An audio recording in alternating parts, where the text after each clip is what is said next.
Discutir esse assunto é a terapeuta e psicopedagoga Iris de Sá. Iris, quais são as consequências caso um filho de pais separados conviva mais ou com a mãe ou com o pai? Existe assim, a gente não pode estabelecer como regra, né? A gente não pode dizer que vai acontecer, cada caso vai ser diferente, claro, e ainda mais se um dos gêneros que estiver mais à frente do processo educacional for assim uma pessoa ponderada, uma pessoa que tem um equilíbrio no sentido da relação com o filho, mas a tendência é que essa criança polarize um comportamento. Então, por exemplo, um pai que tem uma relação muito autoritária, então ela só vai entender a relação pedagógica a partir do autoritarismo. Não que necessariamente os homens sejam autoritários, mas às vezes existe uma lei de cima para baixo, com um pouco menos de diálogo, com um pouco menos de negociação. A mãe às vezes abre mais exceções, é mais flexível. Então assim, e uma criança também às vezes muito com mais frequência da educação da mãe. E aí também, muita flexibilidade, embora também saibamos que não é toda mulher que é assim totalmente flexível, mas tem uma tendência.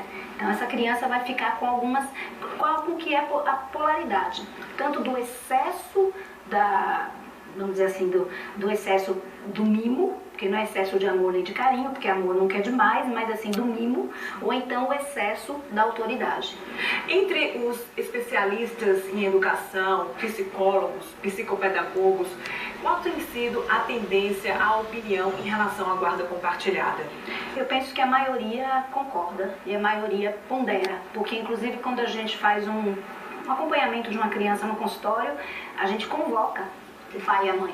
Independentemente desse casal viver junto ou separado, a gente convoca os dois, porque os dois fazem parte do processo. E é necessário que eles dialoguem para que essa educação, dentro do possível, tenha uma coluna vertebral, tenha um denominador comum na decisão da maioria dos acordos, dos combinados. Sim. Agora, existe alguma situação em que a guarda compartilhada não é recomendada? Existe sim. E eu acredito no caso, existem situações em que a guarda seria melhor que fosse do pai até, em alguns casos. No caso da guarda compartilhada não recomendada é quando um dos ex-cônjuges, né, faz muita alienação parental, né, que significa falar mal na ausência da ex-mulher ou do ex-marido, colocar a criança no meio dessa relação. Isso é muito comum, infelizmente. A criança fica no meio da briga do casal, né? Existe uma mágoa, uma raiva, uma coisa mal resolvida naquela separação, e a criança fica sendo meio pivô disso, né? O pai manda recado através da criança, a mãe manda recado.